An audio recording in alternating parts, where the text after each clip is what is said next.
and the boys like to shake, rattle, and troll. It's time for the award-winning Shake, Rattle, and Troll. Yeah, kiss the one that grab your favorite poles.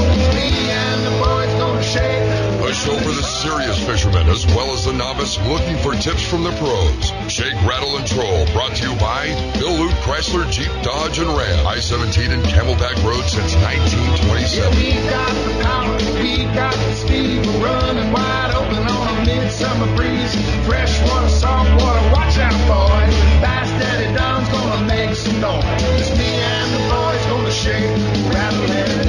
Now, here's your host, saltwater fisherman, the man that fears no fish, Bass Daddy and Tournament Pro, Don McDowell. Well, good morning. Welcome to Shake, Rattle, and Troll. This is James Guggenauer. I'm sitting in for Bass Daddy Don, who's off hunting today. He's off in Missouri.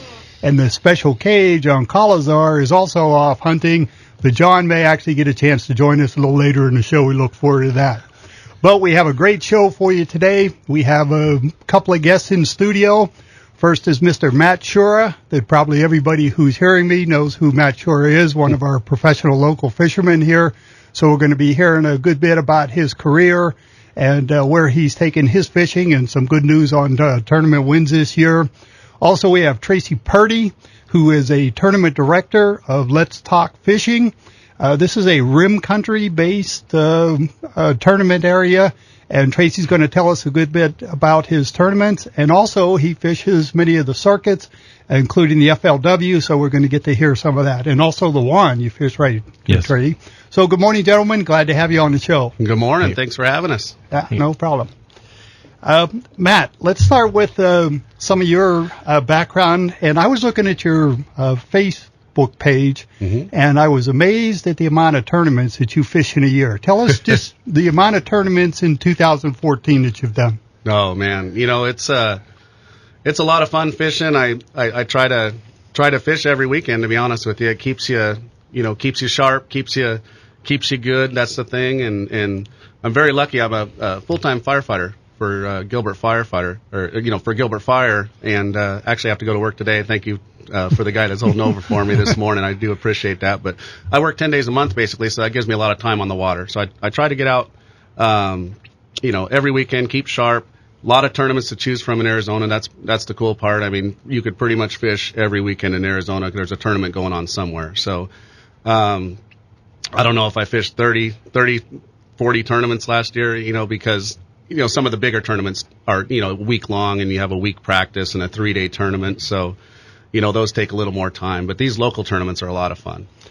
And then, so that's about 2 a month that you're fishing for tournaments. And then you put some pre-fishing in there and then some recreational fishing, and you end up spending a lot of days on the water. Yeah, and I'm single with no kids, and I drive around a small motorhome, so it gives me a place to sleep and a refrigerator and shower and everything in there. So it's convenient. I can go from lake to lake, from work right to the lake is what I do a lot of times, and spend a lot of time on the water. Pre-fish is super important. That's for sure. And trying to find these fish it's just different every day. So having time on the water and locating the fish is just key in being consistent in these tournaments for sure. Right. And so just some of the tournaments that you fished, say, in 2014, just which ones do you follow mostly? As far as locally, for years, over 20 years, I fished All-Star Bass, and that was always, one of the biggest turnouts and everything. Right. But this year they're not having tournaments, so some of the major tournaments, American Bass is a lot of fun to fish because they have a big championship back at Meade where they give away a boat. So just locally you can fish, the circuit and qualify for that championship. You can go to Lake Meade. It's a fun trip. Lake Meade's always a challenge. It's had my number the last couple of years, that's for sure. Tracy knows firsthand on that. I drew Tracy in one of the U.S. Opens, and it didn't go so well for me. And that's the thing. Sometimes they go well, but sometimes they don't. But yeah, so American Bass, Monterey Bass, Jack Lewis runs the circuit, locally, and the one bass tournaments are the Pro-Am style, and Clear Lake Open and the U.S. Open. A lot of fun to fish. it's a pro tournament, and you draw a co-angler, but the weight's shared. So it's more like a team, which I really like, because it really makes it a lot more fun when you can, fish together as a team and share the weight. So your 5 biggest fish, count for the stringer, and it doesn't matter who catches them. It's just your 5 biggest fish for the boat, and it makes a lot of fun. Right. Let me make sure I understand that. So in most tournaments, like an FLW tournament or some of these local ones, all the pros that are in each boat are competing against one another. So you're Correct. kind of fishing independently. But with these combined weights that the Western Outdoor News or the WAN Bass tournaments, the pro and the AAA or the co-angler, they're a team for that day? Well, yeah, basically in the FLW, it's, the pro fishes out of the front and competes against all the other pros. The amateurs fish, or the co-anglers fish in the back of the boat and compete against the other amateurs. But each person catches their own 5 fish. The pro has 5 fish, the co-angler has 5 fish. So it's not shared weight format.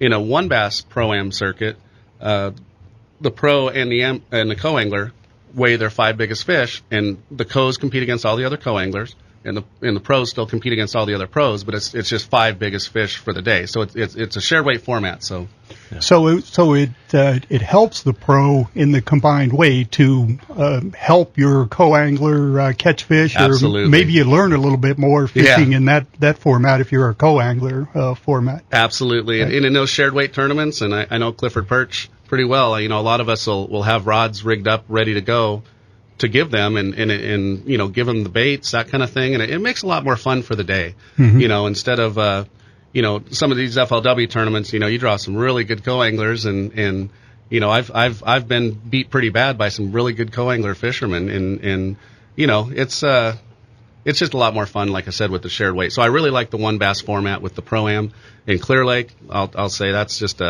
probably the funnest lake I've ever fished. I mean, It's just an incredible fishery. Lots of big fish. And I'm not surprised you say that, being the champion of the 2014. Tell us about it a little bit. Let's spend awesome. a couple minutes on that. Yeah.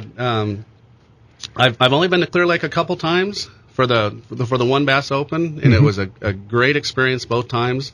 And this year, I was just had a great tournament. I actually ended up winning the tournament. Had 15 fish that weighed almost 80 pounds. So it's over a 5-pound average. And, smoke. Yeah.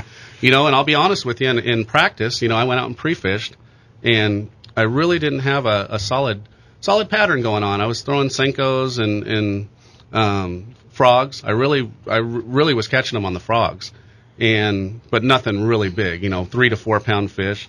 And anyway, the day of the tournament, I drew Merlin Nunes, who's a great fisherman out of California, and I was throwing my Senko and not catching them.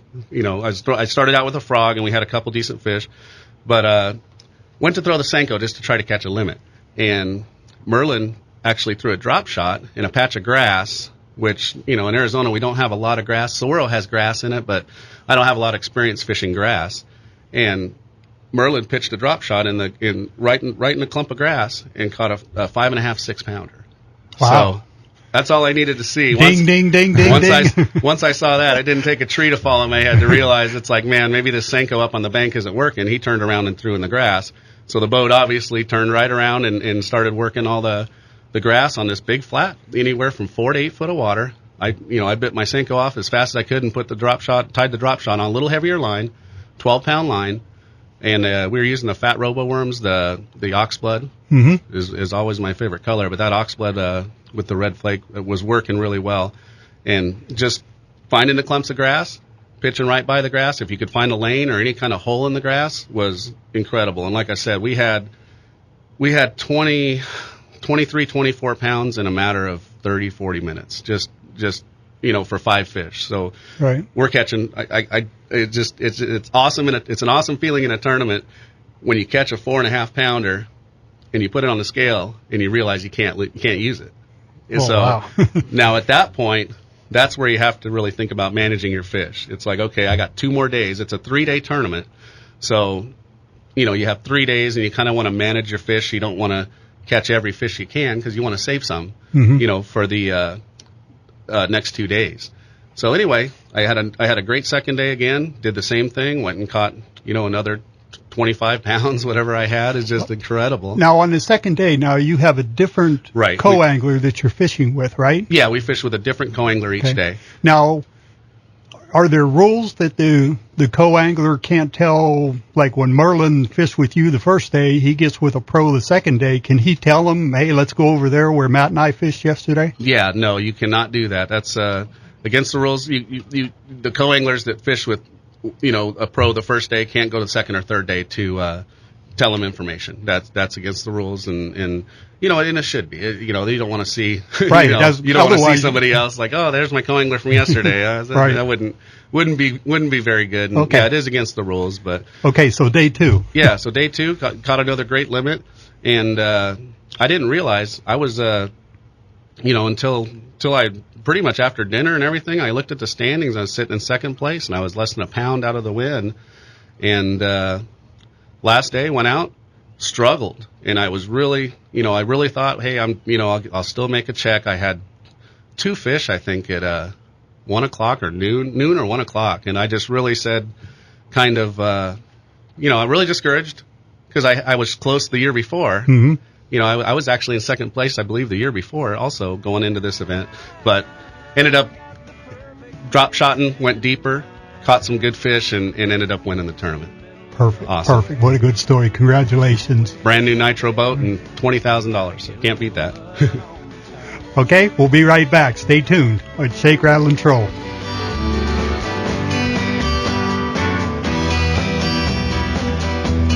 Well, good morning and welcome back to the show.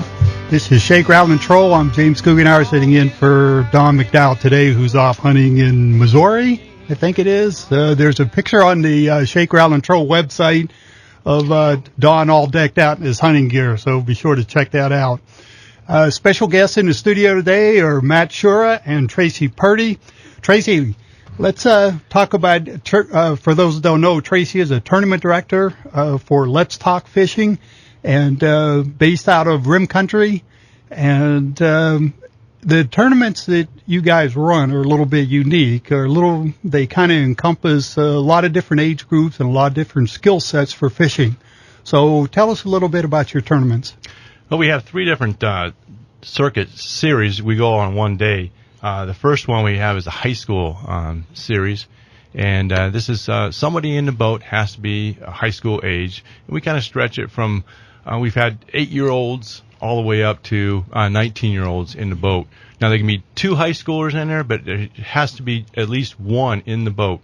And usually the idea is to get the kids out in front of their videos and get them out into the water to fish, and like get the son and the dad, the son and the mom, just the kids out, and we don't make it a really expensive cost for them.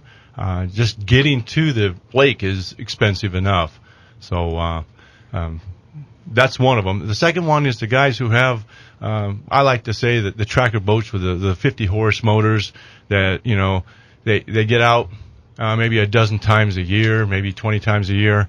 And so we have a series for those guys. And, they may not have, the big boats and stuff like that, or they might have the big boats, but they don't have the experience. And what's the name of that one? That one there is called the Abbott. Abbott. And then we have a series where Matt Shura has fished in before, and some other big guys in town. Clifford Perch has fished in a couple of them, and that's the team tournaments, mm-hmm. and that's where it's anybody can fish it, but they just got to understand that there's some big guys in there that will, they're out to catch some fish. And that's the uniqueness in it. So you don't have guys who are just wanting to get into bass fishing tournaments competing against good sticks like Matt here. Right. They're more of an even level. So right. I think that's what's unique about your tournaments. And then starting clear back in high school, I mean, what what a great way to introduce young people into fishing and bring them along the chain. I mean, because this is all happening the same day.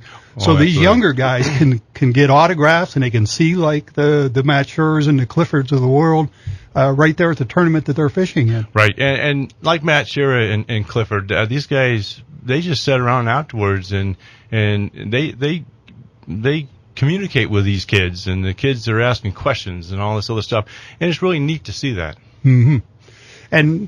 And since we both live in Rim Country, I see a lot of your events that you put on up there. Not only the Let's Talk Fishing thing, but down there at Green Valley Lake, you're down there a couple of times with different youth organizations going in there. So you do a lot to help the youth up in the Rim Country. Yeah, we have back to the bass tournaments.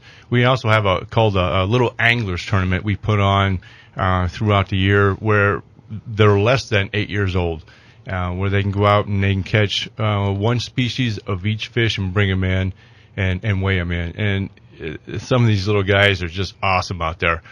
We had a little boy out there, I don't know, he's about 3 or 4 years old, and he had the fish, and we said, well, we have to have the fish now, and so he kissed the fish and gave it to us. So I think Jimmy Houston be mighty proud of him to see that. And then we also we help with the Optimist Club. They do a fishing festival at our little community lakes in Payson, and we set up our whole scales and we weigh the fish for the kids to come in, and we give away plastics and stuff like that to them. So we like the kids come in, and one guy come in with a turtle. He said, "Can I weigh this?" Well, as long as I don't touch that thing, you bet. Oh, that's good. And so that's really the way to do it. I mean, I know there's lots of statistics that we hear from Game and Fish about the declining number of fishing licenses that are being purchased each year. And so you're a great advocate to bring these young kids along. And I know your wife, Teresa, helps with a lot of this stuff. But thanks for doing that, because it really does make a difference going forward. I was gonna say too. I believe Art Chamberlain fishes with his grandson. Doesn't he does, in the high school tournament circuit. Yes. Good to see Art Chamberlain. I grew up, reading his articles and talking to him, and just what a legend, in Arizona. And it's really cool to see him. I saw him at a gas station, and he started asking me. He's like, "Oh, so you went out fishing? What'd you catch him on?" And I he's usually targeting the crappie, and he was in the tournaments years ago, but it was pretty cool to see him and talk to him, and he's getting back into the fishing with his grandson, and that's cool to see. And yeah, you guys do a great job with your tournaments. Had a great time fishing. They run a great tournament, and I wish I could make more. It just seems like there's with so many tournaments going on, you commit to a circuit, and everything. But they do a great job. It's a lot of fun. It's neat to see the kids out there fishing, and especially the competitive fishing. It's a lot of fun. Yeah, starting them early is actually the key to that. I think that history shows that. So the different these different levels of tournaments, I'm sure there's different prize monies for each of them. What is the entry fee for each of them? Well, the entry fee for the high school guys, like I said, is we keep it around. It's $100. So and we pay back in the high school circuit about 90 to 95%. Okay, this is not a money maker for us. So we're so the 5% covers your expenses of getting to the lake and setting up and everything that you do, and the insurance and things. Yeah, we'll say that. Yeah. Okay. And then the Avets, $200, and we have options for them in different things. Big fish, the first out of the money. We have a goonfish option, and they'll bring in a catfish that's 15 pounds that they caught on a crankbait, and it's like, really? And we have an option for gas, so we try to give them back some. So you can win things in our tournaments, and you don't have to be in the top 5. We have also a raffle and stuff like that. And then the teams is $300, and we have the same type of options. And the payback is 1 in 5. So those guys are looking to make some money. I mean, most of these guys are doing this almost as a job. Right. So they want a bigger payout. So we've kind of tuned it for those guys. Sure, and that kind of makes sense that they do that. And then there's 2 people in each of those boats, so all of those entry fees are typically split in half, right? Each guy in the front and the back would pay half the entry fees. So I'm sitting here thinking about these tournaments and what you have to get set up to run. But just a typical tournament, I mean, what's involved with just getting set up, and how do you weigh the fish? How do you care for the fish? Well, if you're looking to start a tournament, you better have some backing as far as money wise. We have a very good, probably the top of the line scales, and it has a digital printout or readout, and it is also hooked into a computer. So everything is due through the computer, and we print out their weight tickets. Right. So it's all kind of automatic. They weigh the fish in, and then they actually walk away with like a cash register receipt that identifies the team and the weight of that fish. Yes.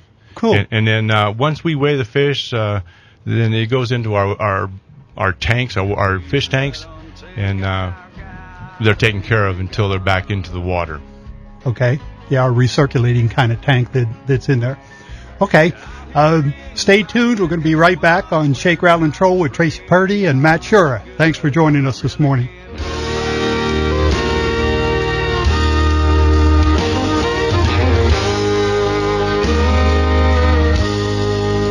Good morning, and welcome back to Shake, Rattle, and Troll. We could listen to George Strait all morning there.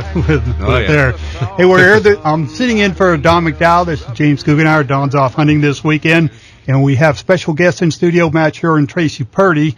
And Tracy's the tournament director for Let's Talk Fishing, and we're kind of going through his tournaments and the different series that he offers. But we want to get one thing in here before we go any further is how do we get in touch with Tracy if someone has either teams or avids or high school kids that they want to sign up for a tournament? How do they get a hold of you? The easiest way is go to our website, which is www.letstalkfishing.com. That'd be the easiest. All the information, entry forms, the rules, my contact information is on the website. Oh, perfect. Good deal for that. And so let's talk about the tournaments a little bit. 2013, you finished up there. Tell us a little bit about an overview. Who were the big winners for the different series? The big winners in the teams this past year was George Sizemore and Chuck Thompson. Now, the one guy is out of Pine, the other one's out of Phoenix. Mm-hmm. The Abbott brother teams out of Apache Junction, Jacob and Cole Garrett. And then out of the high school was Julius Macy and Justin Fields. Now, there were two guys from 2 different high schools, but they teamed up and they won our Anglers of the Year awards. Oh, cool. That's got to be absolutely exciting, especially for the younger guys to have that title of, Angler of the Year that you hear so much of the pros fishing for that every year. Oh, and we give out, my wife has come up with an idea on awards is that we have pictures taken every time fish are weighed in. Mm-hmm. And what she does is she picks out the best picture. She puts it on a computer and she prints out that, gives all the information on the picture about the tournament, what they caught, and some pictures there. So it's not just a trophy sticking up on the wall. It's something they can remember. It's, I remember that fish I caught. I mean, sure. That was, that was a 4.5 pounder. So that's what we've done for that type of award. Also, we give away the following years. We pay their basic entry fee for the following year. Oh, wow. Cool. So there's a reason to join up these tournaments. So absolutely. I check it out. Now, for 2014, you've just started. You've had a couple of tournaments. How's it going? Very good. We're running 30 boats on the average, and our next tournament is this next Saturday at Roosevelt Lake, going out of the Choi Ramp. So there it is, folks. Let'sTalkFishing.com. Get signed up for those tournaments. Matt, let's go back to you for a second. I know the guys at your level, because I'm a little bit exposed to this, having a fishing rod building company, but I know that sponsors are a big part of what you do. So for your particular sponsors, I know you need them, and they're a big part of what you do. Who are Absolutely. they, and how do they help you? Yeah, you know what? It's very important to have sponsors and backing. It really helps on all levels, from your equipment to the money support and everything, because it is an expensive sport. I mean, between the boat and the truck and the gas and the maintenance and everything, it's it's almost a full-time job keeping everything going and getting to where you're going. But I'm really lucky to have some great sponsors. Rim Country Custom Rods for one. You do a great job with your fishing rods. Thank you. I've been using them now for at least a couple of years, and I've just been fishing great with them. The quality of the build is awesome with your rods. I just wanted to say I used to be with Quantum years ago, and I remember having one of my favorite fishing rods was a Dean Rojas Signature Series rod, and I really liked it and everything. And it's kind of like with the custom rods that you build. I feel like every fishing rod I have is a Matt Shura custom signature series because, I like cork handles. I don't like foam. I like the micro guides on my bait casters. All that kind of stuff that I can tell you to do, and you can make me the fishing rod exactly how I like it. And that's one thing with the custom rod that you get that I really like. But I've been with Nitro Boats and since 1999. Awesome Speaking boats. of Nitro Boats, it's sitting in the parking lot. What a beautiful boat that is. Oh yeah, it's hard to miss with the orange. It stands out. That's for sure. I get a lot of Halloween comments and that kind of stuff. But with my orange shirt and orange boat and everything, I definitely can't hide. But yeah, Nitro Boats, build a great boat. The layout of the Z9 that I have is just awesome. Ton of room. The storage is great. They're coming out with a new Z21 here. Real soon for 2015 that's supposed to be just incredible. I've talked to some guys that have driven it. It's supposed to be fast, real good in rough water, and the price point with the Nitro boat is hard to beat. Sure. And and Mercury outboards, the Optimax, it's just the Optimax motor I have. We're running the 250 horsepower Optimax Mercury, and it's just you turn the key, it starts, no smoke, uses very little oil. If you're not, full throttle, it uses less oil, less fuel. It's an efficient motor.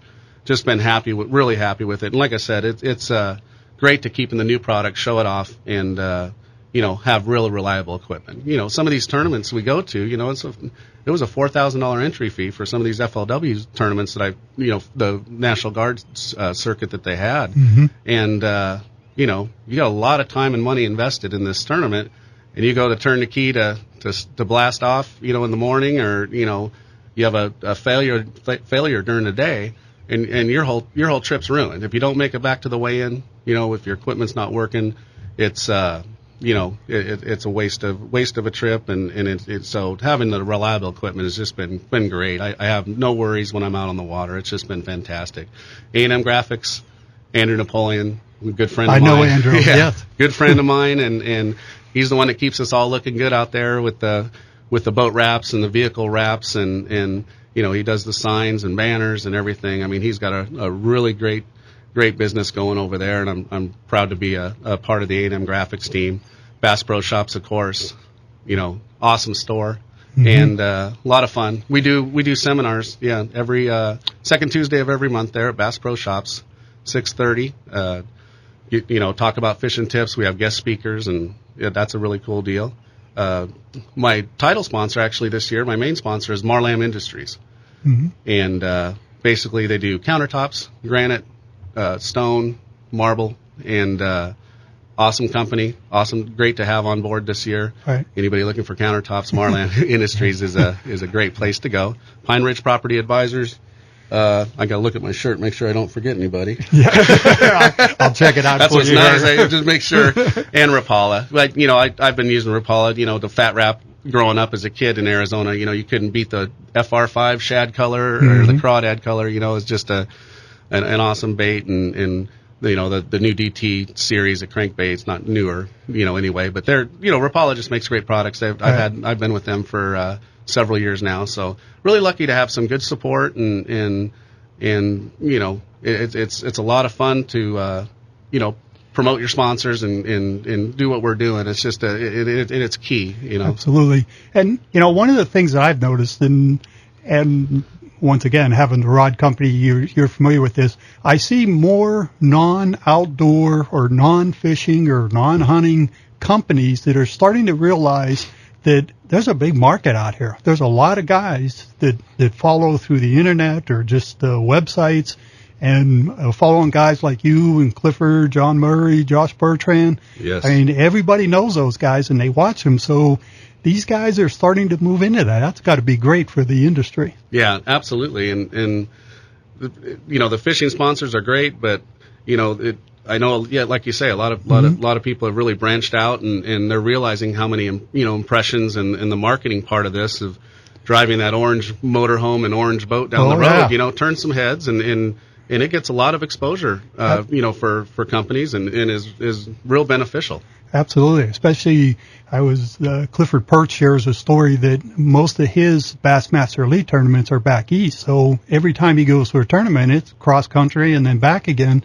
He said that every time he stops for dinner or for gas, when he gets back to his truck, there's 3 or 4 people walking around the boat and the truck, and he says sometimes you end up putting on seminars right there in the gas station. I came out of a restaurant one day, and there was 3 people sitting in my boat taking pictures of themselves, and I thought that was pretty funny. Just climbed right in the boat, was just sitting in the seats in the driver's seat with his hat on backwards, acting like he was going fast. That's funny. So, another question, or are we going to go to break? Okay. We're going to do another question for Matt. And so the thing I was going to ask you is, in Arizona, what are the top 3 lakes that you like fishing best in Arizona? Oh, well, that's a tough question because it's changed over the years. My favorite lake was always Alamo because I loved the shallow water flipping and throwing frogs, and Tracy's over here nodding his head because that was just a fun lake. That, you know, you can go out and catch a lot of fish. But with the lake level low and everything now, the trees are high and dry. You have to hike to them to get to them now. You know, with the water levels, and the same with Roosevelt. But yeah, my favorite lakes, you know, I'd say my very favorite lake's Apache. You know, we've just been catching some really nice fish. You know, I mean, it's been taking 20 pounds a tournament to win there. It's a little tougher right now. Yep. But Apache's just got some big fish in it, and Saguaro, just a blast of fish. So I'd say Apache, Saguaro, and Roosevelt. I mean, I still like Roosevelt. It's a challenge. Hasn't been real nice to me over the last year, but you know, we had a good day yesterday. We ended up 3rd in the ABA tournament with 11 pounds, little over 11 pounds, but yeah. So I'd say those 3 lakes: Roosevelt, Saguaro, and Apache. Fun stuff. Okay. Hey, stay tuned. We'll be right back to Shake, Rattle, and Troll.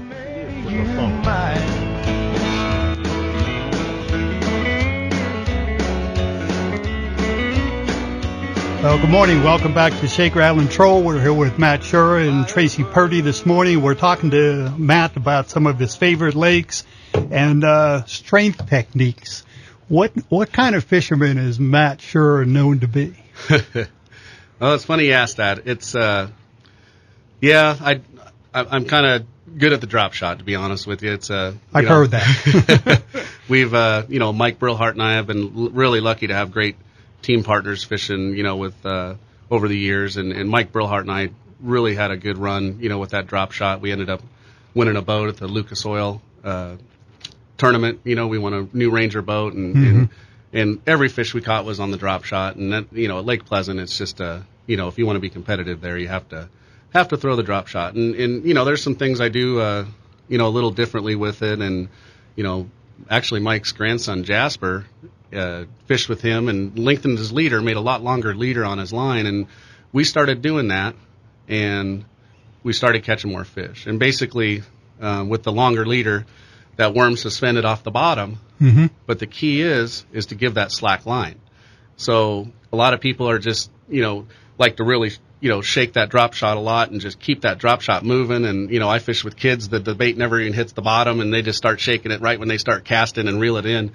The key that we found is really fishing slow, you know, finding areas where you know the fish are, slowing way down, having confidence where you're fishing, and just dissecting every rock, every piece of structure in the area. And that's one thing that really helped us be successful with that drop shot is stopping, dead sticking, holding that worm right off the bottom, and then giving that line slack. So you drop your rod tip and let that worm sink down to the bottom.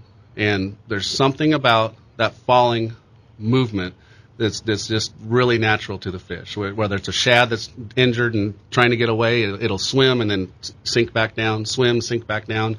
And I think that's one of the deals, with the Senko is just a bait.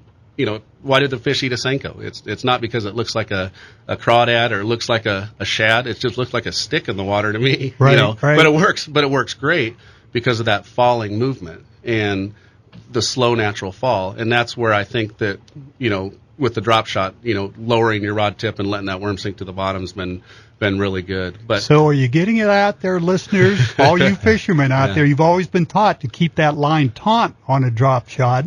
You're saying that once it gets taut, you actually give it some slack and let the worm kind of float down a little? A lot of times I'll let that worm sink down to the bottom, and we do the seminars at Bass Pro, and actually watching the baits in the tank when we're doing the seminars, I'll be dead sticking where I'm just holding my line tight, and then I'll give it slack, and I'll see bass from the other side of the tank swim over and look at it. That falling movement just gets their attention, and that's one thing that I really like to do. There's so many times I lower that rod tip down and let that worm sink down to the bottom. I visualize it sinking, and then I'll pick up on it, and it's heavy, and then you just start reeling. So you don't feel a bite, anything like that. They're just on there.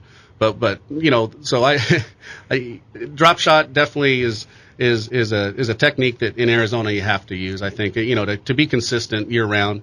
But my favorite stuff is flipping and punching the grass and throwing frogs and throwing spinner baits and reaction baits and that kind of thing. But definitely the drop shot will help you throughout the year being consistent. You can catch fish year round on a drop shot year round. So there you go, anglers. Now, if you made a mental note of what Matt just said, you can send $1 to him. You can get your contact information. I was gonna say though, the one thing with everybody's kind of known for certain techniques. Tim Jacobs, he's throwing a jig. He's the best at it. Steve Fouch, is just a spoon guy. Everybody's kind of known for their strengths. Right. But one thing that's key is being versatile, and that's the difference.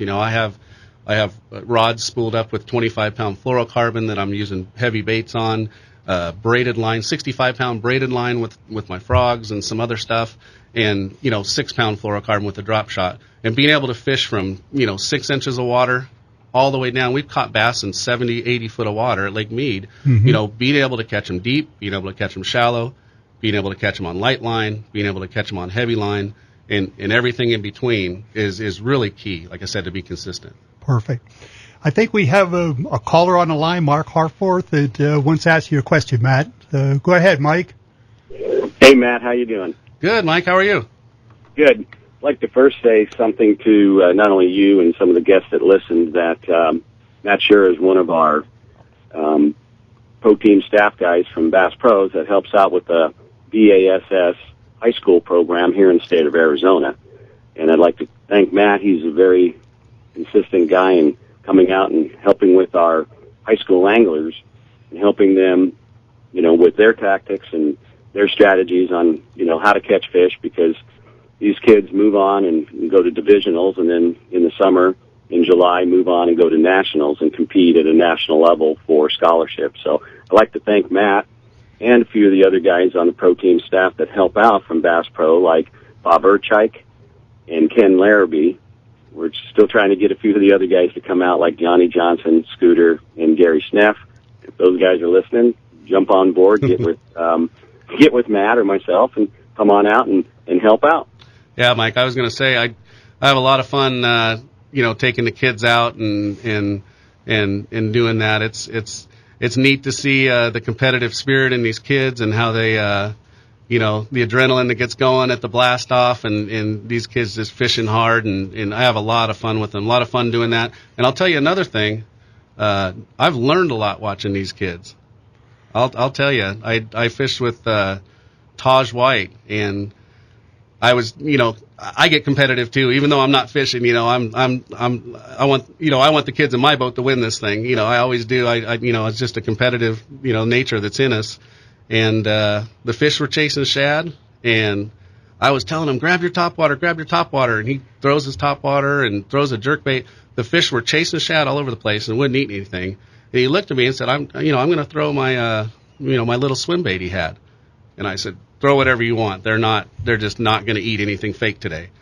And I watched him with that swim bait he was throwing, put 10 fish in the boat and 10 casts. He ended up winning the tournament.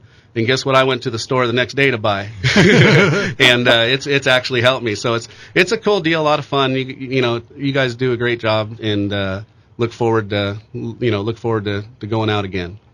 Yeah.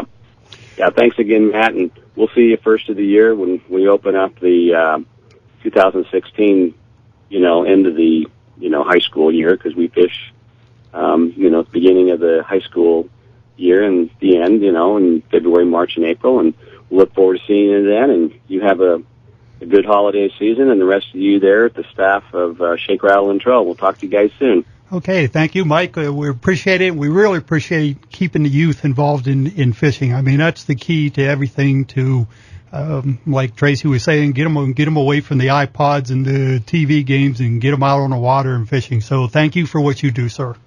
Yeah, and that's like the slogan we have on the side of our trailer. It says, teaching today's youth how to fish for tomorrow's future. Yep. That's what it's all about. I've awesome. Seen that, and we all support you. Thanks again, brother. Okay. So, Tracy, let's go back to you for a second. On the Let's Talk Fishing tournaments, we're into the 2014 schedule. You've had 2 tournaments, so going forward, you have a tournament this weekend, and what do you have after that?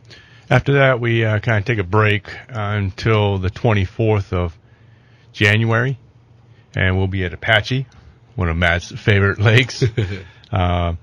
And in February 28th, we're still again at Apache at Burnt Corrals, and then we come back to Roosevelt Lake at March 28th, and we go back to, during spawn time, 25th of April, Apache Lake, and then we finish up with a 2-day championship, May 16th, 17th. It's time for the award-winning Shake, Rattle, and Troll.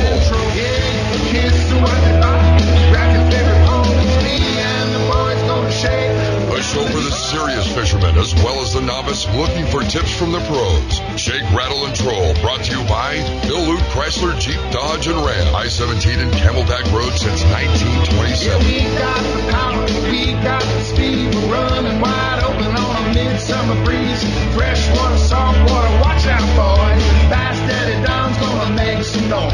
It's me and the boys gonna shake, rattle, and... Now, here's your host, saltwater fisherman, the man that fears no fish, Bass Daddy and tournament pro, Don McDowell. Well, good morning and welcome back to Shake, Rattle, and Troll. James Guggenauer sitting in for Don McDowell. And speaking of Bass Daddy, I think we've got him on the phone. Good morning, Don. Good morning, James. Good morning, guys. How are you? Good morning. Morning. Well, you guys are doing awesome job. A lot of good stuff today. Hey, we appreciate that. Now, we have a question for you. We were all looking at your picture on the website, and you look bundled up in clothes there. Tell us what's going on. Well, actually, guys, I just finished a scientific research project on global warming. I have concluded that Missouri does not suffer from global warming. It suffers from climate change. The climate changes about every 4 hours. Now, yesterday we had, low 60s, and then today, it's the high today is 33. Oh, wow. It's, 31 degrees outside, and, a little while ago it was nice and calm, the leaves were falling straight down. Now there's a 30-mile-an-hour wind. So, if you do the math, it's like, Matt running down the lake and 70 miles an hour, the wind chill would just be intolerable. In January. Yeah, you gotta love it. Good. Now it's just, it's amazing. I was at Academy Sporting Goods store yesterday, and these guys were starting to talk about, you know how it is. You go into the store, you start talking about fishing. Mm-hmm. Well, it wasn't about the kind of fishing that I'm accustomed to. because there's two words that don't belong in a sentence when you're discussing fishing. That's ice and fishing. We're not doing. That's what they're getting ready for. It's nuts. Mm-hmm. I've seen that. I'll tell you what, Don. Since with Facebook and having all the friends that are out there in that cold climate, the bass fishing friends, I don't even know what winterizing a boat is, and I see these guys, they put their boat away for the winter. There's no fishing going on, bass fishing, and I can't even imagine that, having to park the boat and not being able to go fishing. That's what for half the year. Yeah, lucky to be in Arizona. For sure. Well, that's kind of what I'm thinking. We all have a tendency to gripe about Arizona, but man, I'm looking around. We're in Overland Park here, actually in Kansas, and I was down in Springfield and Elkland earlier in the week on some conservation stuff. But the boats. You're right. The boats are all covered up. And yesterday it was real nice. Everybody was trying to get control of the leaves. Well, they're not going to do that. and the squirrels are just amazing. You can look down any city street and see at least 40 squirrels. Oh, wow. Yeah, I'm not tracking on this. There's no desert landscape. You're either raking leaves or mowing grass or chasing squirrels. Yeah, it's totally amazing.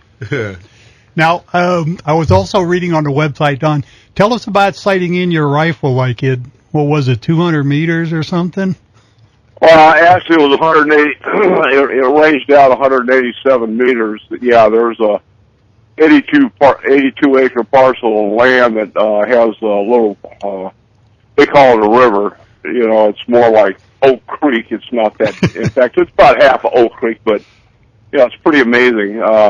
They're trying to put in a bridge, and there's a little darter fish, and as we've learned from our conservation efforts, that's an issue, because if they put the bridge in, it can't go from one side of the bridge to the other. So, yeah, we were picking a location and coming up with a design that would allow the fish to move back and forth and not be inhibited.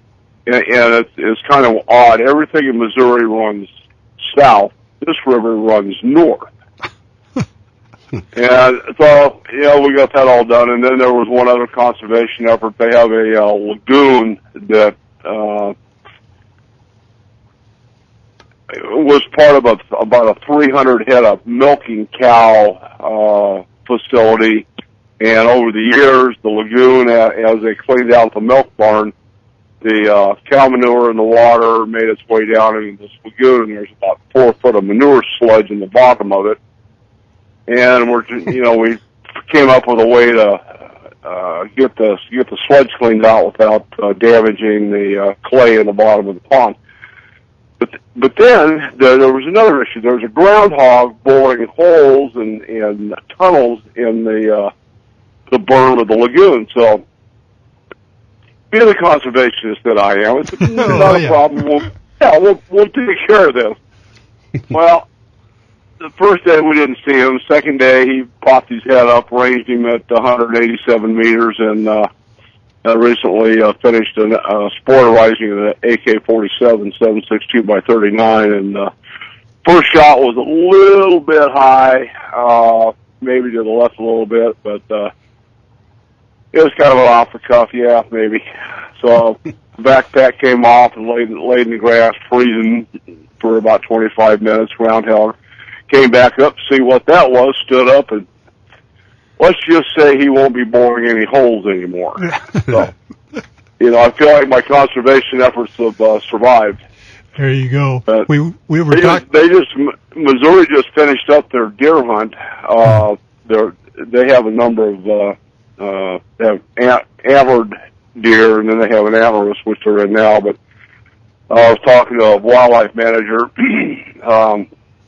and they had their harvest for their first season was over 167,000 animals harvested. Wow. Just amazing.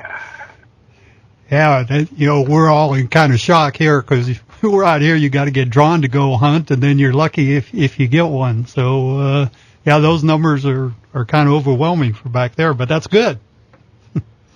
Well, it's a pretty interesting place because in Kansas now you can be hunting deer, turkey, waterfowl. We were doing a little scouting yesterday, and in a matter of an hour, we glassed up about 40 head of turkey, a number of whitetail, a massive, they count both sides on the point issue. It was a 10.5 by 5, massive rack. Wow. And just the waterfowl coming in here are just, I'd say 800 to 1,000 geese on a pond you couldn't get your bass boat up on plane. Well, sounds like an exciting trip. I know you've been to a few different states back there. When you headed back this way? We'll be in the wind tomorrow, and I think the prognosis for the weather temperature, the high tomorrow is projected to be 28. And I've tried to explain to them, look, that's not high. You know? Yeah. You feel kind of silly calling it the high for the day, right? Yeah, it's crazy. Yeah, we're headed back. We've got, I want to give a shout out to the Arizona National Guard, in spite of ASU and their football ability yesterday. And Jim, I feel bad. Yeah, let's not go there. Yeah, okay. The Arizona National Guard at ASU on December 7th, Pearl Harbor Day, is having a muster.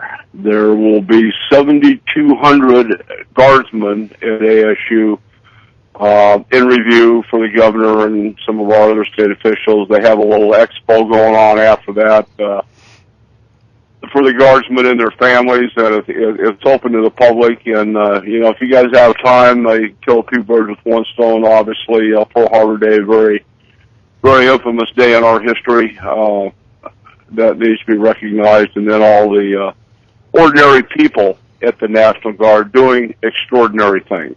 It's just awesome to be engaged with those guys, and we look forward to shaking hands and patting them on the back and thanking them for their service. And all that information is on the Shake, Rattle, and Troll website, right? It is, yeah. And it should come out, I believe it came out in the newsletter. You can go to the ShakeRattleAndTroll.com, sign up for the newsletter, and get a lot of stuff. Doug does a great job on that. Yep, very good. Well, hey, listen, Brother Don, we appreciate the call, and I know you're doing a lot of conservation work back there and talking to a lot of people. We really appreciate that. It helps all of us here in Arizona and all the outdoors people. We appreciate everything you do for us. I appreciate you guys. God love you. You guys have a great day. Safe travels. Stay tuned. We'll be right back to Shake, Rattle, and Troll with Matt Shura and Tracy Purdy.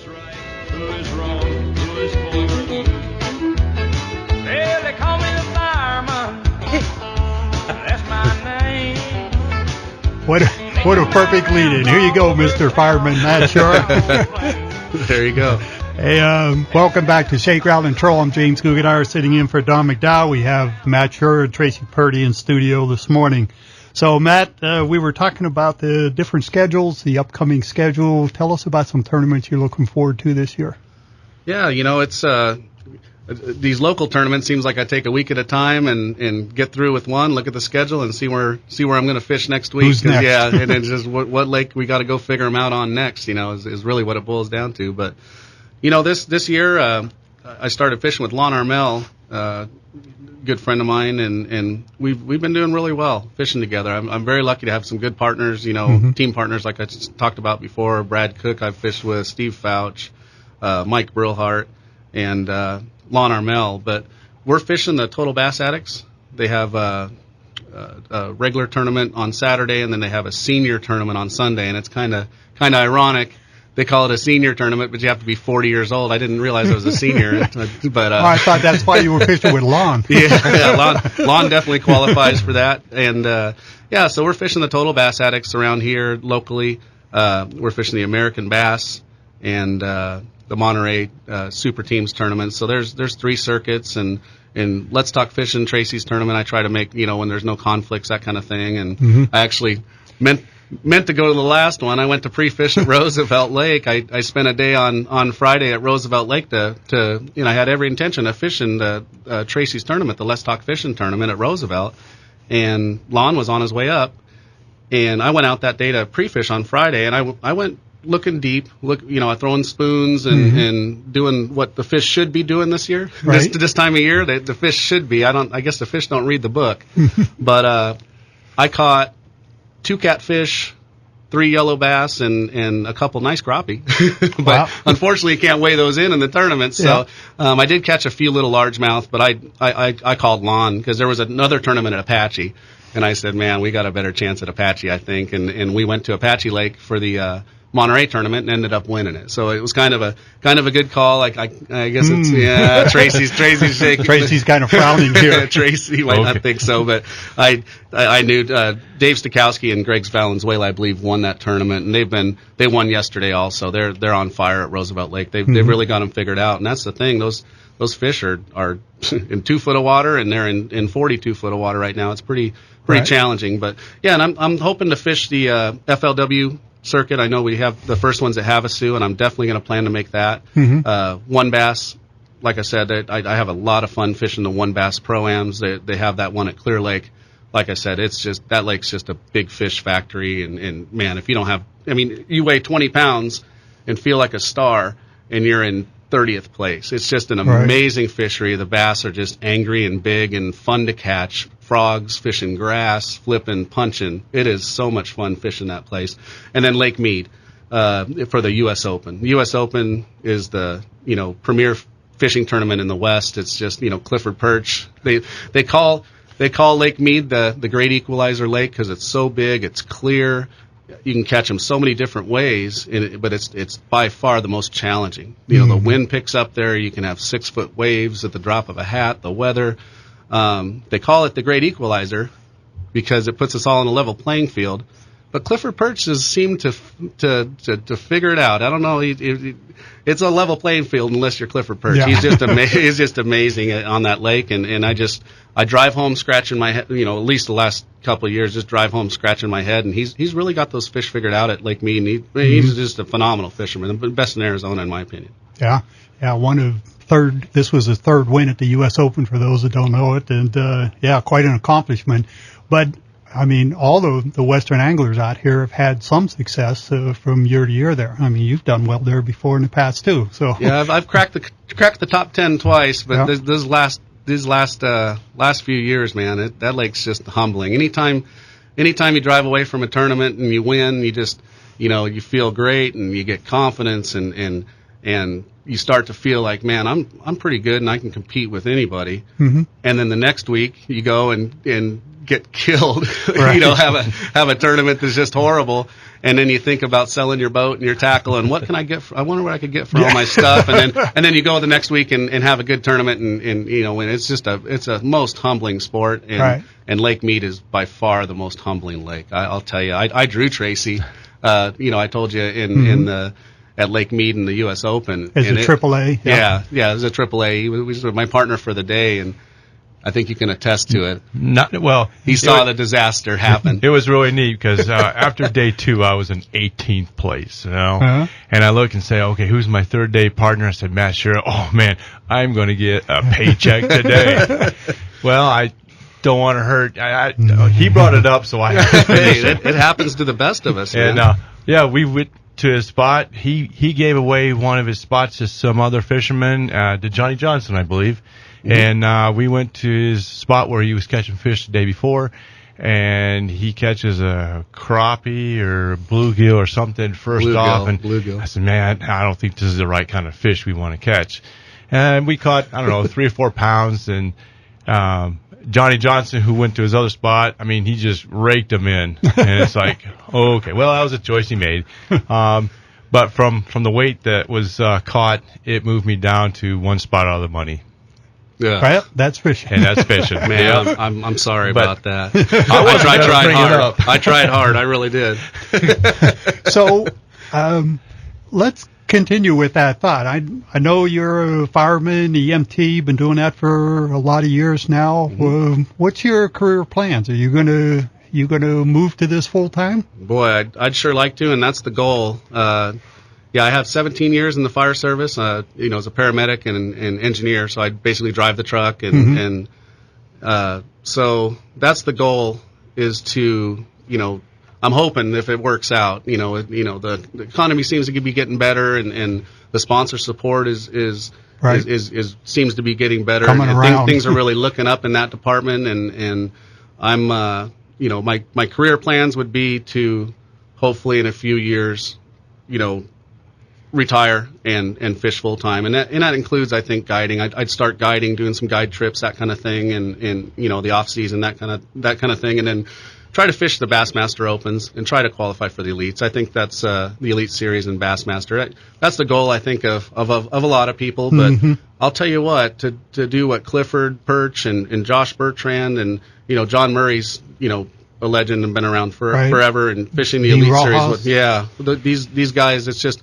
It's like making, a professional football team or a professional basketball team. It's because you have to qualify for the Elite Series by fishing the Opens. And by fishing the Opens, you're traveling to Arkansas and lakes we've never been to and never fished. And for example, Josh Bertrand, a couple of years ago, went and fished those 3 lakes he'd never been to, and finished in the top. You have to finish in the top 5 in points for the year.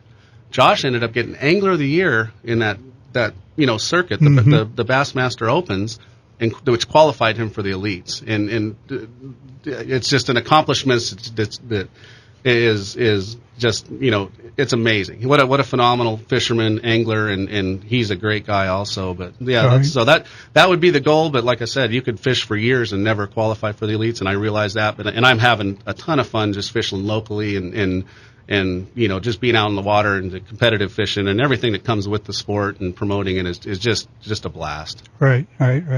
And as you say, you're thinking about maybe getting into guide. As many young people that you've helped with fishing, I'm sure you could have a very prosperous guide season. I hope so. And you're right. I mean, for guys that don't fish tournaments, I fish very few tournaments. I'm kind of what you call a recreation fisherman. And so I go out and enjoy the day. And if I want to stop and eat a sandwich, I stop and eat a sandwich.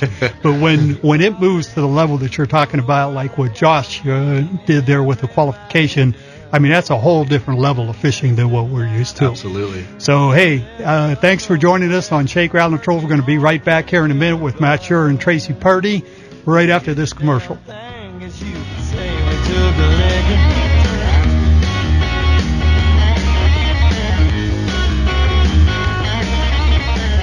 Oh, good job, Jennifer. Appreciate the great music this morning.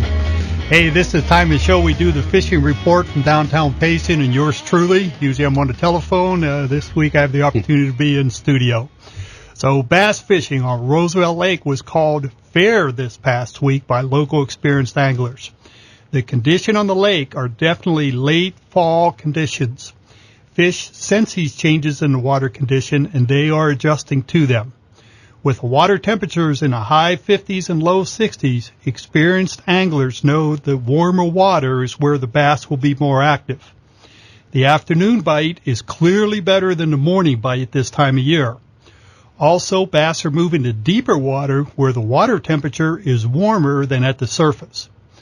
Anglers that are fishing this deep water are reporting using deep diving crankbaits like a DD22. Those really go down like 20 feet into the water. And casting spoons. And these are they let the casting spoons flutter down for the fish that are at deeper depths. Now the coves on the south side of Roosevelt Lake, which is on the highway side, will be receiving more sunlight for longer periods of time than it will on the north side of the lake. So in the afternoon, the shallow water on the south side will typically be warmer, and the bass are more actively feeding in those areas. If you're fishing this week, those coves would be considered hot spots, especially in the afternoon. Reaction baits such as a super fluke or a paddle tail swim bait and crankbaits in a SR5 or SR7 were reported successful. Also, a Texas and drop shot technique rigged worm as well as a 1-ounce jig were reported to be excellent choices. Crappie fishing on Roosevelt Lake were mixed reports last week. A couple of anglers reported catching 15 crappie in just a couple hours, while another group told me that they caught only 5. Now, larger crappie schools are being reported, but the trick is to find them. Remember that crappie like more stable weather, and some kind of structure or cover in 25 to 35 feet of water. A small jig using a 2-inch grub tail lowered right into the middle of the school was the successful technique that was reported. Roosevelt Lake remained at 40% full this past week, and it's been at that level for well over a month now. And the flows into Roosevelt Lake are flowing normal for this time of year. The Salt River is flowing at 100% of its normal rate, while the Tonneau Creek is flowing at about 50% of its normal rate. The water clarity remained very clear, except for the very ends where the water is flowing into the lake. So typical kind of late fall, early winter type water conditions at Roosevelt. The Arizona Game and Fish Department, they do an excellent job of trout stocking throughout our state. I know a lot of people like to go trout fishing. It's a good way to introduce people to novice anglers into fishing, and it can't say enough for this stocking. They stock every other week, and most of the lakes and streams throughout the state get a very good stocking of trout. So you can check out all the details at azgfd.gov. That's her website. They list out exactly what lakes and streams are going to be stocked and how many trout they're going to put in them. So a great opportunity for trout fishing throughout the lakes. And so, Matt, you were telling us earlier about fishing Roosevelt and Apache. So here's a question. If you were going out fishing today on Apache Lake, if you were on the water right now instead of sitting in this studio, what would you be doing? Fishing. No, Apache, it's been a challenge this time of year, because the fish are so spread out. There's fish in 5 foot of water, and there's fish in 55 foot of water. And that's the thing. We fished a tournament actually last week, the Monterey Bass Tournament, the one that we won. Mm-hmm. And we started out the day. We started out the day with jerk baits. There's a jerk bait bite right now. We were just throwing, like the, Rapala X-Wrap was good for us, and the Lucky Craft jerk baits, the smaller size, just shad patterns. And the smallmouth were eating the jerkbaits pretty good, especially if the wind's blowing. But for first thing in the morning, I start out with the reaction bait. Try to put a limit in the boat. Mm-hmm. If you can put a limit in the boat, it just, helps you relax and fish slower and fish for the bigger fish. It was tough for us to start out with in that tournament. We did catch a couple nice smallmouth right off the bat, and then, in shallow water. Then we turned around, fishing anywhere from 40 to 45, 50 foot of water deep, and that's what we're talking about, your spoons. Right. We were throwing the Strata spoon, crippled herring, and that Rapala makes a jigging wrap also that we were using, and that's how we caught some of our better fish. And what's weird right now is you won't see anything on the graph, and all of a sudden you'll just see, a fish or two that's suspended. And that's what we figured out was we'd be sitting in 45 foot of water, and you'll see a couple fish in 20 foot of water. That's where the electronics is key. And I'd reel up my spoon to that 20 foot of water and start hopping it in front of those fish, and all of a sudden it's just the whole screen lights up with fish, 20, 30 fish just absolutely fighting over to eat the spoon. And that's what happened twice during that day as some of those big schools came through. And I told Lon, don't worry about the net. Drop your spoon down. And I'm reeling in a fish, and he drops his spoon down, and it gets down 20 foot, and there's fish fighting over his spoon. Now we got a double hookup after not getting a bite for an hour, mm-hmm. and we're bringing fish in 2 at a time. And that happened. That's what it seemed like was going on at Apache right now. The fish are schooled up. There's a good jerkbait bite in the morning for this throughout the day, especially if the wind blows with the smallmouth. But Apache's a challenge. Fishing's been kind of tough this time. It can be kind of tough this time of year too if you don't find them. So. It seems like these periods. I always notice it in the summer going into the fall. There's a couple of week period where it just seems like the fish have trouble transitioning a little bit, and we're doing that right now. Mm-hmm. You said they're getting more spread out as they get ready more for a winter type pattern, and you see this little hiccup or whatever you want to call it in the pattern that you normally see. Exactly. In Roosevelt yesterday, we ended up catching about 15 fish. We did find some stuff. Jeff Allen, a friend of mine, I talked to him. He fished the Let's Talk Fishing tournament and took second place, I believe. And I was lucky enough to talk to him, and he kind of threw me a bone and let me know what he did, and it really helped me out yesterday. We ended up fishing a little deeper for him, anywhere from 20 to 35 foot. And we threw jigs and Carolina rigs all day and just fished slow. So that was the thing, is just fishing slow. And the bites were really weird. You'd get a bite, and you'd set the hook, and they weren't there. You really had to let them eat it and fish really slow. That was the key for us yesterday. And we ended up, like I said, with 11:30, I believe, for 5 fish, and took third place. So we got our money back in the tournament, and that's a task with these fishermen out here in Arizona. There's a lot of smaller weights, though. A lot of 6 and 7 pound weights. So it's a challenge. It's a challenge to get your 5 fish limit and then try to find the bigger fish. That's and I heard the guys that won it were flipping. There was guys throwing crankbaits, that did okay. And, so like you say, there's several different ways to approach them, and just trying to, catch that kicker fish. The one big one is really a key. I, each week as I prepare the fishery report, I talk to a couple of the guides that fish on Roosevelt Lake. And you're exactly right. I mean, these guys are taking clients out. They're catching fish, but they're using totally different techniques, totally different areas. They're at opposite ends of the lake, and but guys like you figure them out. And guys like me spend the whole day sometimes. Now, Tracy, in addition to the tournaments, you fish in addition to your tournament, the Let's Talk Fishing tournaments, you fish some of the local tournaments and the WAN. Tell us about your career fishing a little bit. Well, we've been doing tournaments. We do a trout tournament up at Willow Springs, and I've been running that one and fishing it for about 35 years. We started fishing bass tournaments with my son in '99. And since then, I've been very fortunate to have a family that likes to fish. So I fish tournaments with my son, my wife, and my daughter, and they still like to go fishing with me. So that's important. Yes, I have fished FLW as a co-angler. I fished the one bass, and I have to agree with Matt. I really like the one bass format where the guy in front is friends with you, and he wants you to catch fish. Now, the FLW guys, nice people, nice guys, top notch.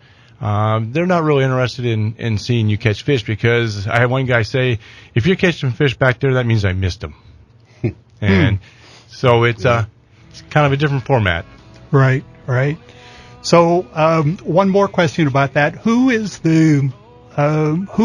What fishermen did you fish with that you actually learned most from in a day of fishing? Well, I'm not supposed to say much, but I pre-fished the U.S. Open with Clifford. Clifford is, I just keep my mouth shut and take notes. And where did you go and what did you do? And, I had a guy still ask me that. It's like, sorry, guys. Yes. Between him and I did have a chance to go fish with Aaron Martin. And, fun. And there was some interesting stuff there. And Matt, sure, I try to grab something from every guy I go fishing with. Learn what not to do. That's the way to do it. Okay, we'll come back and talk about this a little bit more. Appreciate it. Stay tuned to Shake, Rattle, and Troll. We'll be right back.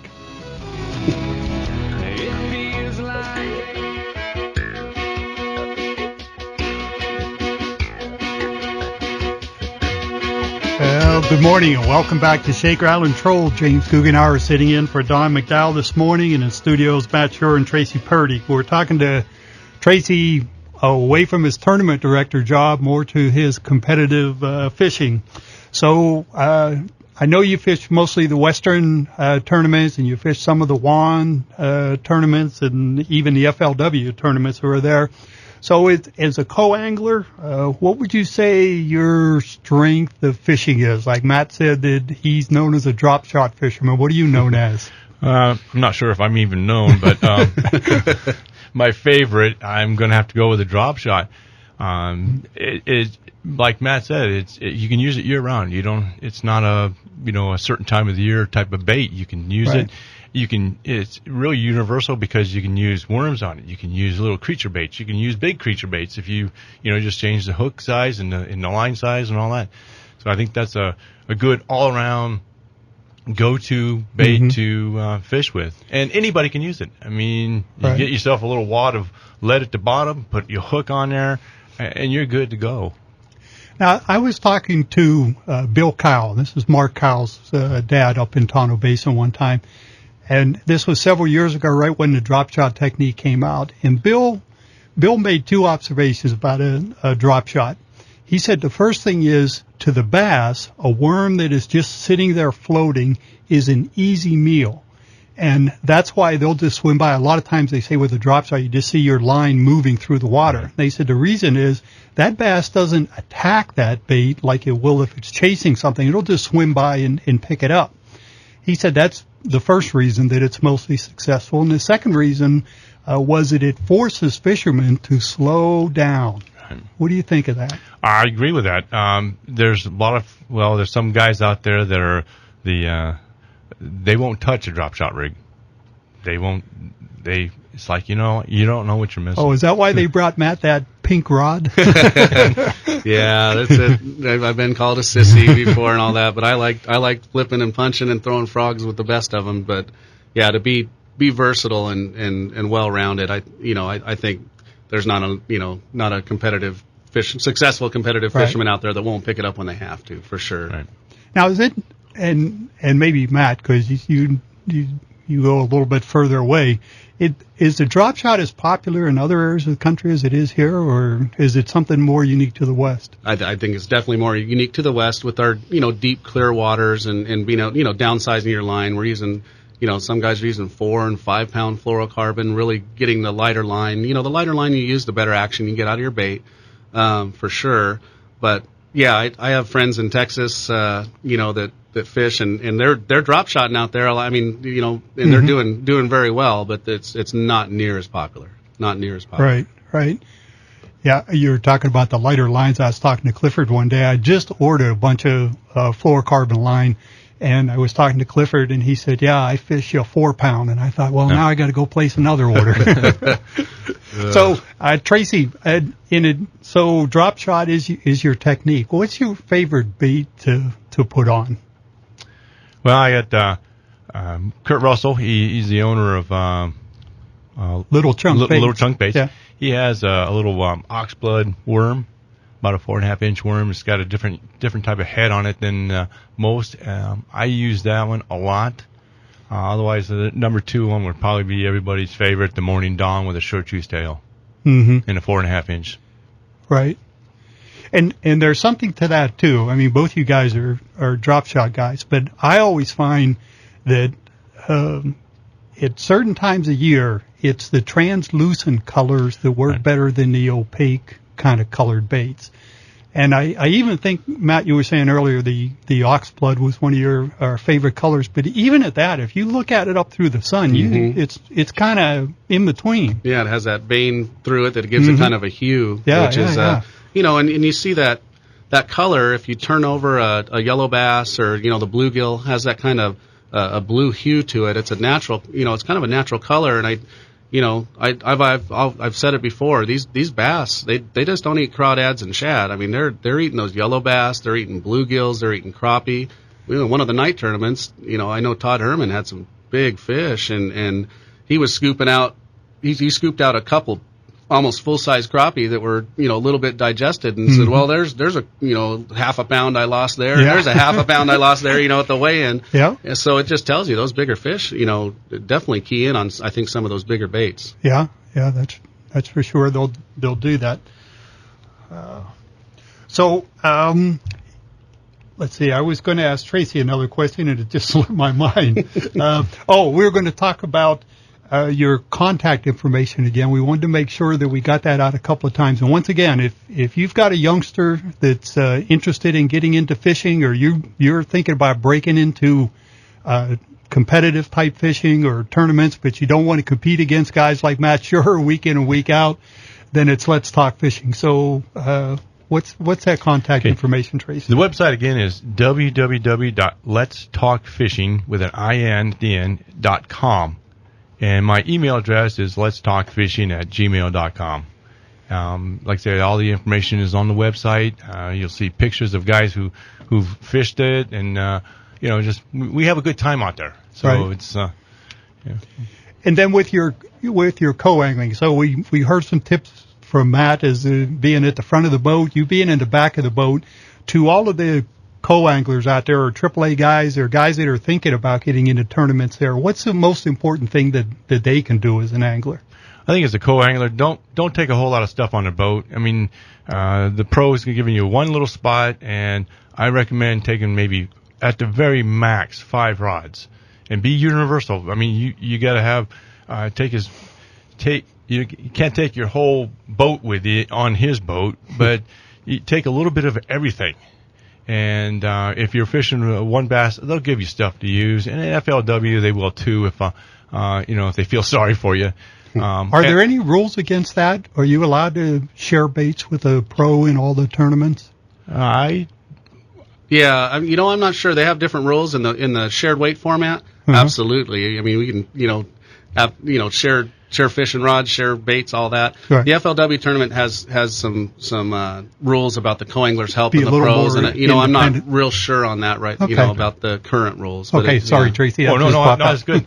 And also, the pros are not supposed to backseat you, so to speak, especially during the spawn time, where they'll put you in, 6 inches of water while Mm-hmm. he's sitting there trying to pull, a spawning bass off of a bed. Right. But you also can't be tossing your bait up front of the boat unless he gives you permission. You respect the guy. Talk to him.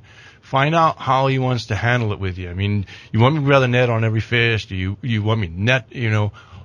Just communicate is a big thing. Okay. And I've heard that co-anglers, the trick is to adapt. Absolutely. Watch what they're doing and go from there. Yep. Matt, we're getting ready to wrap up a little bit. Why don't you give some contact information? Yeah, you can. I need to update my website. I'm working on that, but mattshura.com you can check out. Drop me a note on mattshura.com, and anybody that's on Facebook, it's just Matt Shura.